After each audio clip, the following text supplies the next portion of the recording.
ایک اہم کتاب اسلام اور سیکولرزم۔ اس کتاب کے مؤلف ہیں استاد محترم سید جواد نقوی حفظہ اللہ۔ اس کتاب میں استاد محترم نے اسلام اور سیکولرزم کے عنوان سے گفتگو کر کے مسلمانوں کو سیکولرزم کے سنگین خطرے کا احساس دلایا ہے اور اس کے سد باب کے لیے راہ حل بھی پیش کیا ہے۔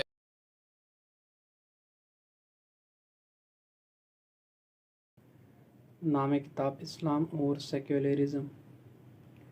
پہلی فصل، سیکولرزم سے آشنائی کی ضرورت۔ سیکولرزم سے آگاہی کی اہمیت۔ کسی موضوع کی اہمیت و افادیت اسے سمجھنے میں انسان کی مدد کرتی ہے۔ اگر انسان کسی بھی موضوع کو اپنا موضوع جان کر اور اپنے سے متعلق قرار دے کر بیان کرے یا سنے تو نہ صرف سمجھ میں آتا ہے بلکہ انسان کو لذت بھی محسوس ہوتی ہے۔ اگر کسی موضوع کو اجنبی اور بیگانہ جان کر سن رہا ہو تو نہ صرف لذت محسوس نہیں ہوتی بلکہ انسان کو کوفت، خستگی اور ملال بھی ہوتا ہے۔ جہاں تک فقط علمیت کا سوال ہے تو معلومات حاصل کرنے کے لیے بہت سارے دلچسپ موضوع سخن بنائے جا سکتے ہیں، ان کی تعریف بیان کی جا سکتی ہے، ان کے متعلق دلائل دیے جا سکتے ہیں اور ان کے بارے میں شبہات کا ازالہ کیا جا سکتا ہے، لیکن زمانہ حاضر اور موجودہ ملکی، فوجی، مذہبی، دینی اور عالمی صورتحال کو مد نظر رکھتے ہوئے اس وقت ہمیں تعلیمات و معلومات کی حد سے بڑھ کر بعض ایسے موضوعات میں دلچسپی لینے کی ضرورت ہے کہ جو نہ صرف علمی تشفی و تسلی فراہم کر کے ہماری علمی پیاس بجھا سکتے ہیں بلکہ ہمیں ایک عملی راستہ بھی بتا سکتے ہیں۔ جن موضوعات کا ہماری تقدیر، سرنوشت، بقا اور انفرادی و اجتماعی حیات سے تعلق ہے، یہ موضوعات لامحالہ اتنی اہمیت کے حامل ہیں کہ انہیں ترجیحاً ہر چیز سے پہلے بیان کیا جائے اور ان کے بارے میں بحث و گفتگو کی جائے۔ ان میں سے اہم ترین مسئلہ جو اس وقت ہمیں درپیش ہے اور جس کے متعلق اذہان روشن ہونا ضروری ہے وہ سیکولرزم ہے۔ اس موضوع کے متعلق ہمیں سوچنے اور غور و فکر کرنے کی ضرورت ہے تاکہ سیکولرزم کے حقیقی خد و خال اور حقیقت سے آشنا ہو جائیں۔ ساتھ ہی ساتھ ہمیں یہ بھی معلوم ہو جائے کہ سیکولرزم اپنے ساتھ کن کن فاسد امور کو انسانی زندگی میں داخل کر دیتا ہے کہ جن کا نتیجہ معاشرے کی تباہی کی صورت میں سامنے آتا ہے۔ سیکولرزم دور حاضر کا مسئلہ۔ سیکولرزم اس زمانے کے زندہ موضوعات میں سے ہیں۔ یہ وہ چیز ہے جس میں آج ہمارا معاشرہ مبتلا ہے اور اس کے مرحلے کو طے کر رہا ہے۔ اکثر اوقات یہ ہوتا ہے کہ کوئی قوم یا معاشرہ جب ایک مرحلے کو طے کر رہا ہو تو اس دوران وہ بہت سارے مسائل کی طرف متوجہ نہیں ہوتا، اس سے احساس نہیں ہوتا کہ ہمارے ساتھ کیا بیت رہی ہے، کیا ہو رہا ہے، کیا ہونے والا ہے، کون کر رہا ہے، اس کے اثرات کیا ہوں گے، اس کے نتائج کیا نکلیں گے اور آخرکار ہم کہاں جا پہنچیں گے۔ یہ مراحل طے ہو جانے کے بعد جب حوادث رونما ہو جاتے ہیں تو بعد میں لوگ بیٹھ کر ان مسائل کے متعلق گفتگو کرتے ہیں کہ کیا ہوا، کیا نہیں ہوا، لیکن حوادث رونما ہونے کے بعد اتنی طویل مدت گزر چکی ہوتی ہے کہ اب اس کے متعلق گفتگو سوائے کف افسوس ملنے، اظہار افسردگی، سرگرمی اور مشغولیت کے کچھ بھی نہیں ہوتی۔ کسی شے کے متعلق گفتگو اس کی حقیقت کو سمجھنے، اس کے خطرات و نقصانات اور آثار و نتائج سے آگاہ ہونے کا بہترین موقع وہی ہوتا ہے جن دنوں میں وہ حالت وقوع میں ہو۔ انہی دنوں میں اس کے متعلق گفتگو کرنا بھی بہت مشکل کام ہوتا ہے چونکہ ابھی وہ کھل کر سامنے نہیں آیا ہوتا۔ اس کا پورا چہرہ نمایاں نہیں ہوتا، بلکہ کچھ زمین کے اندر اور کچھ زمین کے باہر ہوتا ہے۔ پس سیکولرزم موجودہ دور کا زندہ موضوع ہے اور آج کل ہمارے معاشرے میں حالت وقوع میں ہے، لہٰذا اس سے آشنائی کی اشد ضرورت ہے۔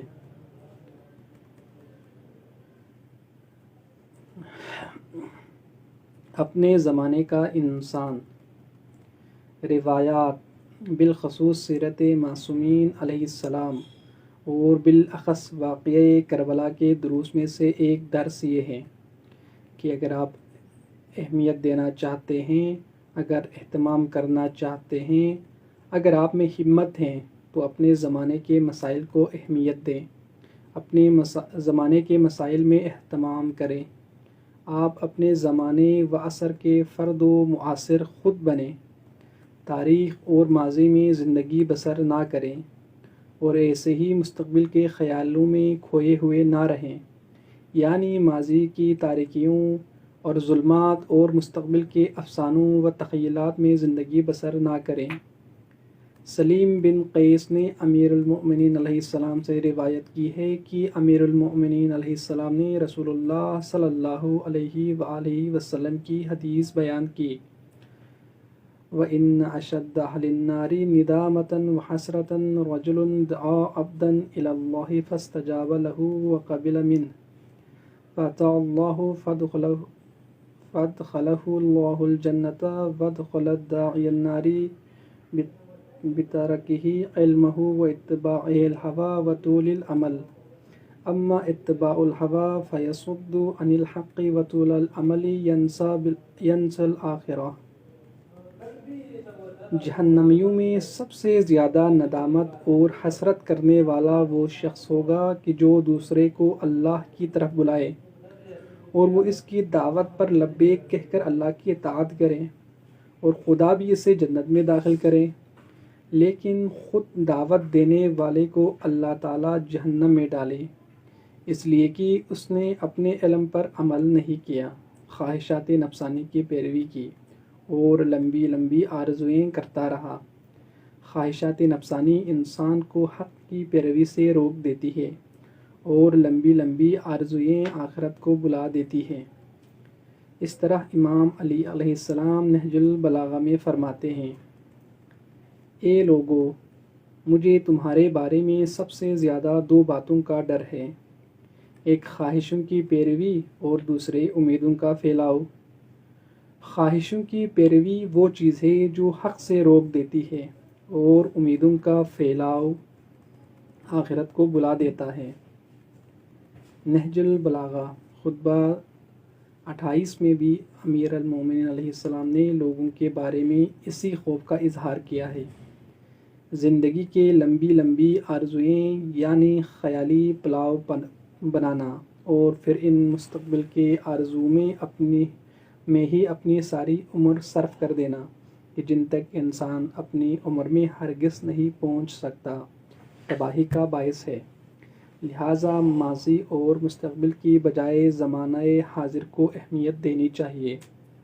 ہاں، ماضی اگر مستقبل کے راستے بتانے کے لیے ایک منبع ہے تو پھر ماضی میں بھی غور کرنا چاہیے، ماضی کو عبرت کا ایک منبع سمجھ کر پڑھنا چاہیے تاکہ جس زمانے میں ہم زندگی بسر کر رہے ہیں اس کے لیے ماضی سے کچھ حاصل کر سکیں۔ بس اپنے زمانے کے مسائل کی آگاہی حاصل کرنے کی کوشش کریں۔ نہج البلاغہ میں حضرت کی اصحاب میں سے ایک شخص نے سوال کیا، کیف دفعکم قومکم عن ھذا المقام وانتم احق بہ، کیا وجہ ہے کہ لوگوں نے آپ کو اس منصب سے الگ رکھا حالانکہ آپ اس کے زیادہ حقدار تھے؟ تو آپ علیہ السلام نے فرمایا، اے برادر بنی اسد، تم بہت تنگ حوصلہ ہو اور بے راہ ہو کر چل نکلے ہو، چھوڑو اس لوٹ مار کے ذکر کو کہ جس کا چاروں طرف شور مچا ہوا تھا، اب تم اس مصیبت کو دیکھو جو ابو سفیان کے بیٹے کی وجہ سے آئی ہے۔ اس شخص نے آپ علیہ السلام کے سامنے چند شخصیات کے نام لیے اور کہا کہ ہمیں بتائیے کہ آپ کے ساتھ ان کے ہاتھوں کیا ہوا اور آپ نے کیا کیا۔ حضرت کو یہ بات بہت ناگوار گزری اور غصہ آیا۔ ناگواری کے عالم میں آپ نے اس شخص کو کھلے الفاظ میں ڈانٹ بھی دیا کہ تیرا اور کوئی کام نہیں ہے، تیرے اپنے زمانے کے مسائل نہیں ہیں، تیری اپنی کوئی مشکلات نہیں ہیں۔ آیا تو نہیں دیکھتا کہ اس وقت ابو سفیان کا بیٹا کس قدر اسلام کے لیے خطرہ بنا ہوا ہے؟ آیا تو نہیں دیکھتا کہ آئے دن ہماری ایک ولایت، ایک صوبہ ہمارے ہاتھوں سے نکل کر دشمن کے ہاتھوں میں جا رہا ہے؟ آیا تو نہیں دیکھتا کہ لوگوں کی توجہ دنیا کی طرف زیادہ ہوتی جا رہی ہے؟ یہ تیرے زمانے کے مسائل ہیں۔ ابو سفیان کا بیٹا اس وقت جو کچھ انجام دے رہا ہے وہ تیرے زمانے کے مسائل ہیں، یعنی میری خلافت میں جو کچھ ہو رہا ہے یہ تیرے زمانے کے مسائل ہیں۔ رحلت رسول اللہ صلی اللہ علیہ وآلہ وسلم کے بعد حضرت علی علیہ السلام کو 25 سال بعد خلافت ملی، تو 25 سال پہلے کی باتیں امیر المومنین علیہ السلام کے نزدیک اس شخص کے زمانے کی باتیں نہیں تھیں جس کو کہا گیا کہ تم اپنے زمانے کی سوچو اور اپنے زمانے کے بارے میں غور و فکر کرو۔ یعنی اگر میں تجھے بتا بھی دوں کہ میرے ساتھ کیا کیا ہوا تو تیری آج کی کون سی مشکل حل ہوگی؟ اگر اس کے بتانے سے تیری آج کی مشکل حل ہوتی تو میں بتا دیتا، لیکن اگر تو فقط سرگرمی کے لیے پوچھنا چاہتا ہے تو اس سے بہتر ہے کہ اپنے زمانے کے مسائل کے بارے میں غور کر۔ تیرے زمانے میں مسائل کہیں زیادہ بڑے ہیں۔ ایک اور حدیث میں حضرت امام صادق علیہ السلام سے منقول ہے، العالم بزمانہ لا تحجم علیہ اللوابس۔ اپنے زمانے کے عالم پر کبھی بھی شبہات و شکوک حملہ آور نہیں ہو سکتے، وہ ان سے مغلوب نہیں ہو سکتا، شکست نہیں کھا سکتا۔ لیکن جو اپنے زمانے سے غافل ہے اور ماضی کے بارے میں سب کچھ جانتا ہے، مثلا اس کو پتہ ہے کہ مغلیہ دور کیسے تھے، عباسی زمانہ کیسا تھا، اس طرح عثمانی خلافت کے بارے میں بھی سب کچھ پتہ ہو، لیکن اس کو یہ معلوم نہ ہو کہ میرے زمانے میں کیا ہو رہا ہے، تو ایسا شخص جلدی شبہات کے نرغے میں آ جاتا ہے۔ امام فرماتے ہیں کہ جو اپنے زمانے کا عالم نہ ہو وہ ہمیشہ اپنے زمانے میں مغلوب ہوتا ہے۔ اپنے زمانے میں ایسا شخص جس پر چاروں طرف سے حملے ہو رہے ہوں اور وہ ان حملوں کی تاب نہیں لاتا ہو تو راستے اس پر مدھم پڑ جاتے ہیں۔ اس کو بھی یہ بھی معلوم نہیں ہوتا کہ میں اپنی زندگی میں کدھر جاؤں۔ اس طرح وہ ایک سرگرداں انسان بن جاتا ہے کہ اسے چاروں طرف اندھیرا نظر آتا ہے۔ لیکن جو اپنے زمانے سے آشنا ہو، اپنے زمانے کو سمجھتا ہو اور اپنے زمانے کا انسان ہو، وہ ان حملوں سے نجات پا سکتا ہے۔ اگر ہم زمانے سے پیچھے رہ گئے تو اس وقت زمانے والے اتنے قہار و جبار ہیں کہ ہمیں پیچھے چلنے کی مہلت بھی نہیں دیں گے۔ اس زمانے میں جنگل کا قانون نافذ ہے، لہٰذا جو تھک گیا وہ ہار گیا، جو سستانے بیٹھ گیا وہ سمجھو کچلا گیا۔ اس کو زندگی کا حق نہیں ہے۔ جنگل میں کمزوروں کو زندگی کا حق نہیں ہوتا، کمزور طاقتوروں کا لقمہ ہوتا ہے، لہٰذا زمانے سے پیچھے رہنا خودکشی ہے۔ اگر کوئی ملک و قوم، معاشرہ و مذہب زمانے سے پیچھے رہ جائے تو گویا اس نے خودکشی کی۔ اس چلتے کارواں سے پیچھے نہیں رہنا بلکہ قدم سے قدم مل کر چلنا ہے۔ موجودہ نسل کے لیے اپنے زمانے کے مسائل چیلنج کی حیثیت رکھتے ہیں، لہٰذا ان کے بارے میں سوچیں، ان کا راہ حل تلاش کریں۔ اپنے زمانے میں زندگی بسر کرنی ہے، لہٰذا اپنے زمانے کے مسائل کو سمجھنے کی حد تک کم از کم ہمیں ان مسائل کو ضرور چھیڑنا چاہیے۔ اگر ہم خوش ہوتے ہیں کہ متمدن، مترقی اور پیش رفتہ زمانے میں موجود ہیں اور اپنے آباء و اجداد پر افسوس ہوتا ہے کہ وہ کتنے سادہ زمانے میں زندگیاں بسر کر کے چلے گئے، تو شاید معاملہ برعکس ہو۔ شاید وہ خوش قسمت اور ہم بدقسمت ہوں کہ وہ سادہ زمانے گزار گئے اور ہم ایک پیچیدہ زمانے میں ہیں، اس لیے کہ سادہ زمانے میں انسان کی ذمہ داریاں بھی بہت سادہ ہوتی ہیں، سادہ زمانے کے مسائل و مشکلات بھی بہت سادہ ہوتی ہیں اور راہ حل بھی بہت سادہ ہوتے ہیں۔ لیکن جب زمانہ پیچیدہ ہو جائے تو اس مترقی زمانے میں انسان کو ایک مترقی ذہن کے ساتھ زندگی بسر کرنا پڑتی ہے، جسے ہم اپنی زبان میں کہتے ہیں کہ انسان کو اپ ٹو ڈیٹ ہونا چاہیے۔ صرف پینٹ پہننے، گھر کی چھت پہ ڈش اینٹینا لگانے، کمپیوٹر خریدنے یا انٹرنیٹ کنیکشن سے لے کر فحاشی کے مناظر دیکھ کر انسان یہ نہیں کہہ سکتا کہ میں اپ ٹو ڈیٹ ہو گیا ہوں۔ اسے کبھی نہیں کہہ سکتے کہ آپ زمانے کے ساتھ ہم آہنگ اور اس زمانے کی نسل ہے۔ اگر آج کی نسل ہیں تو مترقی اور پیچیدہ زمانے میں آپ کو مترقی ذہنیت بنانی پڑے گی۔ اس صنعتی زمانے کی بنی ہوئی مصنوعات کا گھر میں ڈھیر لگانے سے انسان اپ ٹو ڈیٹ نہیں ہو جاتا۔ بنگلے بنانے سے انسان کبھی اپ ٹو ڈیٹ نہیں ہوتا، بلکہ ان بنگلوں میں آپ کو بہت رجعت پسند ترین انسانی ملیں گے۔ شاید جھونپڑوں میں رہنے والے اپ ٹو ڈیٹ ہوں، صرف اپنے ارد گرد وسائل اکٹھے کر لینے، صرف جاپانی، جرمنی اور امریکہ کی فیکٹریوں کا بنا ہوا سامان اپنے گھروں میں رکھنے سے تو انسان آج کے زمانے کا فرد نہیں بن جاتا۔ یا چند زبانیں سیکھ لینے، مثلاً انگریزی کی چند الفاظ زبان پر جاری کر لینے سے انسان اپنے زمانے کا انسان نہیں بنتا۔ انگریز تو قرون وسطیٰ میں بھی انگریزی بولتا تھا، لہٰذا انگریزی بولنے سے انسان آج کے زمانے کی نسل نہیں بن جاتا۔ در حقیقت انسان کو جو چیز اپنے زمانے کا انسان بناتی ہے وہ یہ مسائل نہیں، بلکہ وہ انسان کی سوچ، نظریہ اور آئیڈیالوجی ہے جو بتاتی ہے کہ یہ کس زمانے کا انسان ہے۔ بعض واقعات اس زمانے سے تعلق نہیں رکھتے، لیکن بعض لوگ ذہنی طور پر 200 سال لیٹ آتے ہیں۔ وہ فقط جسمانی طور پر اس صدی میں ہوتے ہیں۔ اگر ہم ذہنی اور روحی طور پر اس صدی میں ہیں تو ہمیں اس زمانے کے متعلق سوچنا ہوگا اور اس کے مطابق آگے بڑھنا ہوگا۔ سیکولرزم جیسے تباہ کن مسائل سے غافل رہنا پسماندگی کی علامت ہے۔ اپنے زمانے کا پیشوا ہونا۔ ایک وہ زمانہ تھا جب ہمارا مذہب و مکتب زمانے سے بہت آگے تھا اور دوسروں کا پیشوا اور رہنما تھا۔ دوسرے ہم سے بہت پیچھے تھے۔ مثلاً آج یہی یورپ جو ہمیں بہت آگے اور اپنے لیے قبلہ نظر آتا ہے، بہت پیچھے تھے۔ یہاں سے بچی کچی کوئی چیز ان کو نصیب ہوتی تو اس پر اس طرح ٹوٹ پڑتے تھے جس طرح آج مسلمان یورپ کے بچی کچی چیز پر ٹوٹ پڑتے ہیں۔ آج جو ہماری حالت ہے وہ کل ان کی تھی۔ اگر ایک مسلمان دانشور کا جملہ یورپ میں ترجمہ کر کے بیان کیا جاتا تو وہ مہینوں وجد میں رہتے تھے، جبکہ آج ہم ایک انگریز کا نام سن کر سالوں وجد میں رہتے ہیں۔ ایک وہ زمانہ تھا کہ جب دین کے عقائد کے متعلق کسی کے شبہ ڈالنے سے پہلے اس زمانے کے علماء شک کا جواب پہلے ہی دے دیتے تھے اور اس کا رائے حل بھی بیان کر دیتے تھے۔ اس لیے اس زمانے میں مسلمان سرفراز تھے اور ہر میدان میں اسلام کا پرچم بلند تھا۔ یہ بہت اہم بات ہے کہ مشکل سر اٹھانے سے قبل اس کا رائے حل موجود ہو۔ در حقیقت دین اسی چیز کا نام ہے۔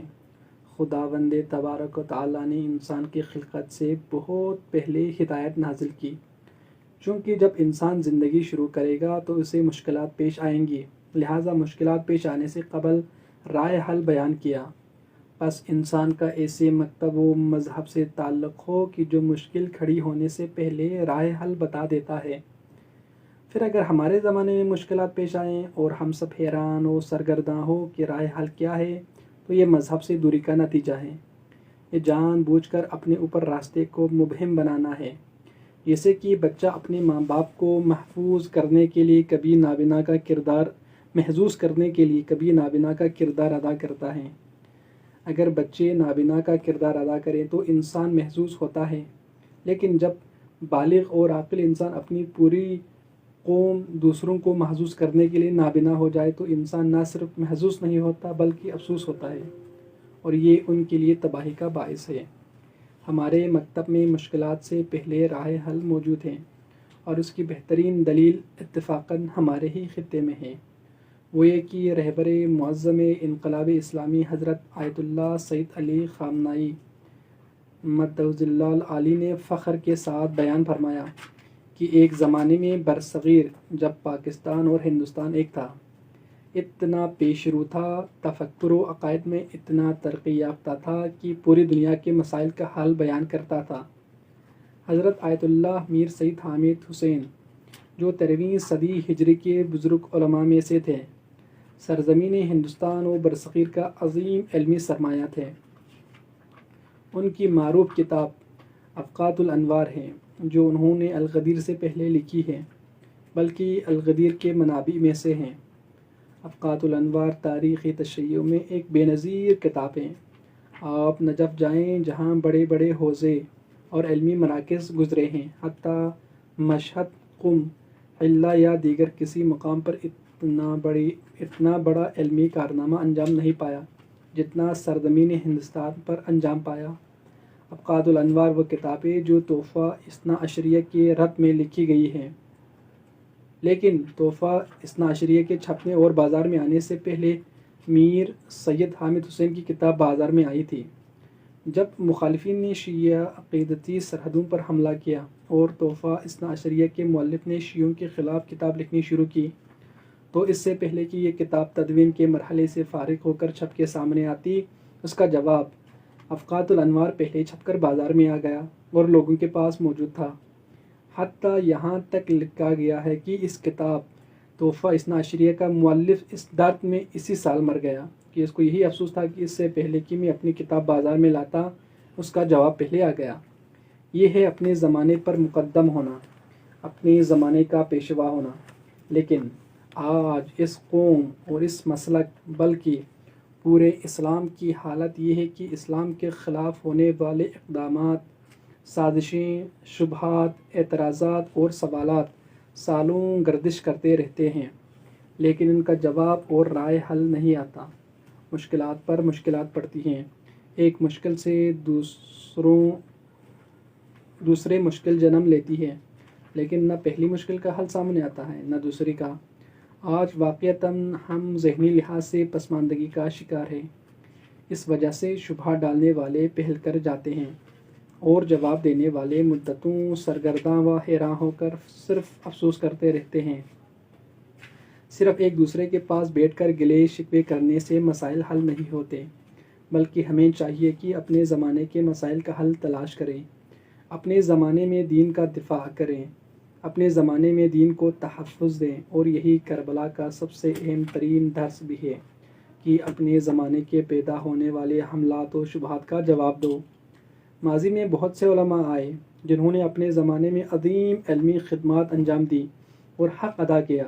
مثلاً شیخ توسی رضوان اللہ علیہ کے زمانے میں مذہب پر شدید ترین حملے ہوئے، لیکن شیخ توسی نے جوانمردی سے ان کا مقابلہ کیا اور منہ توڑ جواب دیے کہ آج 1000 سال گزرنے کے بعد بھی شیخ توسی کی علمی خدمات زندہ ہیں۔ 1000 سال پہلے کے سوال اور شبہات کے جوابات آج بھی ہمارے لیے بہت بڑا علمی سرمایہ ہیں۔ لہٰذا کربلا کا سب سے بڑا درس یہی ہے کہ اگر تم اپنے زمانے کے مسائل، مشکلات، حملوں اور اعتراضات کو نظر انداز کرو گے تو زمانے کے ہاتھوں پس دیے جاؤ گے۔ قوم کا حق نہیں بنتا کہ وہ اپنے زمانے کے ساتھ قدم ملا کے نہ چلے، بلکہ ہمیں تو یہ حکم دیا گیا ہے وَجَعَلْنَا لِلْمُتَّقِينَ إِمَامًا، اور ہمیں متقین کے پیشوا بنا دے، یعنی مسلمانوں کو پیش رفتہ ترین، ترقی یافتہ ترین ملت بنا دیں تاکہ دوسرے ان کے پیچھے چل پڑیں۔ یہ قرآن کا نعرہ و دستور ہے کہ تم زمانے سے آگے بڑھ جاؤ اور اپنے زمانے کے پیشوا بنو۔ سیکولرزم سیلابی ریلا۔ اگر ہم زمانے کے پیشوا بن کر حرکت کریں تو حالات ہمارے قابو میں ہوں گے، ورنہ ان کا مقابلہ کرتے کرتے حالات کے ہاتھوں انسان نابود ہو جاتا ہے۔ اس لیے کہ حالات کا مقابلہ کرنے کے معنی یہ ہے کہ مثلاً ایک بہت بڑا پتھر اوپر سے گرے تو آپ اسے نیچے سے ہاتھ رکھ کر سہارا دے دیں، لیکن آپ کافی عرصہ تک اس پتھر کو روکے ہوئے کھڑے رہیں تو ایک وقت آئے گا کہ آپ کے ہاتھ، پاؤں اور اعضاء و جوارح تھک جائیں گے، اور یہی پتھر جو آپ نے روکا ہوا ہے اسی کے بوجھ تلے دب کر مر جائیں گے۔ حالات کا مقابلہ یعنی ایک بہت بڑی چٹان کو کچھ مدت کے لیے روکے رکھنا۔ انسان کو حالات سے بہت آگے سوچنا چاہیے۔ جو حالات سے پیچھے رہ جائیں اور دوسرے ان پر حالات کو ٹھونسیں، پھر یہ ان حالات کے مقابلے میں آ جائیں، حالات کا دفاع کریں اور ساری عمر اسی میں صرف کریں، تو پھر بھی بچنے کا امکان کم ہے۔ حالات سیلاب کے جان لیوا تباہ کن ریلے کی مانند ہیں۔ آپ نے دیکھا ہوگا کہ سیلاب کے ریلے کا مقابلہ کرنے میں کتنے لوگ کامیاب ہوتے ہیں۔ زلزلے کا کتنے ملکوں نے مقابلہ کیا اور کتنے افراد نے نجات پائی۔ اگر سیلاب اور زلزلوں کا مقابلہ کیا جا سکتا ہے تو پھر ٹھیک ہے کہ ہم بھی حالات کا مقابلہ کر سکتے ہیں۔ حالات زلزلے اور سیلاب کی طرح آتے ہیں اور ویران کر کے چلے جاتے ہیں، لہٰذا حالات کے پیش آنے سے پہلے ان کی روک تھام کی کوشش کرنی چاہیے۔ لیکن حالات سے آگے بڑھنے کے لیے کیا اقدامات، کیا افکار اور کون سا راستہ طے کرنا ہے؟ حالات پر قابو پانے کے لیے برق رفتاری کے ساتھ آگے بڑھنا ہے، البتہ اس کے لیے خاص راستہ، خاص وسائل اور خاص ابزار ہیں، اور انہی کے ذریعے ہم حالات سے آگے جا سکتے ہیں۔ اس وقت میڈیا نے دنیا میں جو زلزلہ ایجاد کیا ہے، آپ کسی ریکٹر اسکیل پر اس کے درجے کی پیمائش نہیں کر سکتے۔ یہ جس پیمانے پر اٹھا ہے اور جن وسائل کو بروئے کار لا کر ساری انسانیت کو نیست و نابود کر رہا ہے، آپ اس کا اندازہ بھی نہیں لگا سکتے کہ کتنا ویران کن ہے۔ ہم لوگ نعرہ لگاتے ہیں کہ ہم حالات کا مقابلہ کر رہے ہیں۔ وہ قوم میڈیا کا مقابلہ کرنے کا سوچ رہی ہے جس کے پاس ایک سالانہ، ششماہی یا سماہی مجلہ بھی نہیں ہے۔ ہفت نامہ یا روزنامہ کی تو بات ہی نہ کرے۔ اس سادگی پہ کون نہ مر جائے خدا، لڑتے ہیں اور ہاتھ میں تلوار بھی نہیں۔ پانی کے سیلاب سے پھر بھی جان بچائی جا سکتی ہے، لیکن اس سیلاب سے جان بچانا مشکل ہے۔ یہ بہت تباہ کن سیلاب ہے جس کی ہولناک لپیٹ میں معاشرہ آئے ہوئے ہیں۔ ان کا حشر دیکھیں کہ کس طرح تہو بالا کر دیا ہے۔ یہ زلزلے اور سیلاب ایسا نابود کرتے ہیں کہ کئی سو سال تک کھنڈرات میں بھی ان کے آثار نہیں ملیں گے۔ آج دینی مقدسات کے خلاف نظریات و افکار، انحرافات، گمراہیوں اور فساد و فحشا کا نام مقدس سیلاب امٹ آیا ہے اور اپنے اندر سب کچھ بہا لے جا رہا ہے۔ ایسے میں ہم ہاتھ پہ ہاتھ رکھ کر کہیں کہ یہ کس پیش نماز یا فلاں مولانا مدرسہ و مسجد کا فریضہ ہے، تو یہ وہی کافی افسوس ملنا اور اپنی آنکھیں بند کرنا ہے۔ آپ ان دو سوچوں کا موازنہ نہ کریں۔ آپ ان دو سوچوں کو موازنہ کریں کہ ہمارے بارے میں کیا سوچا جا رہا ہے اور اپنے بارے میں کیا سوچتے ہیں۔ ان دو سوچوں میں کتنا فرق اور فاصلہ ہے۔ کتنی بجلیاں ہیں جو تمہارے آشیانے جلانے کے لیے بےتاب ہیں اور ان کے پاس بقدر کافی وسائل بھی موجود ہیں۔ اس وقت دشمن کا اہم ترین حربہ دین اور دیانت کے خاتمہ کے لیے انہی کرۂ ارض سے ختم کر دیا جائے۔ دین اور دیانت کے خاتمہ کے لیے ہے کہ انہیں کرۂ ارض سے ختم کر دیا جائے۔ دین کو ایسی منفور چیز بنا دیا جائے کہ دیندار خود دین کو اپنی زندگی سے نکالنے کا مطالبہ کریں۔ اہم ترین حربہ یہی سیکولرزم ہے، اور سیکولرزم کا ریلا اب ہمارے ملک میں آ پہنچا ہے۔ خدا ہی جانتا ہے کہ یہ کتنی تباہی مچا کے آگے جائے گا۔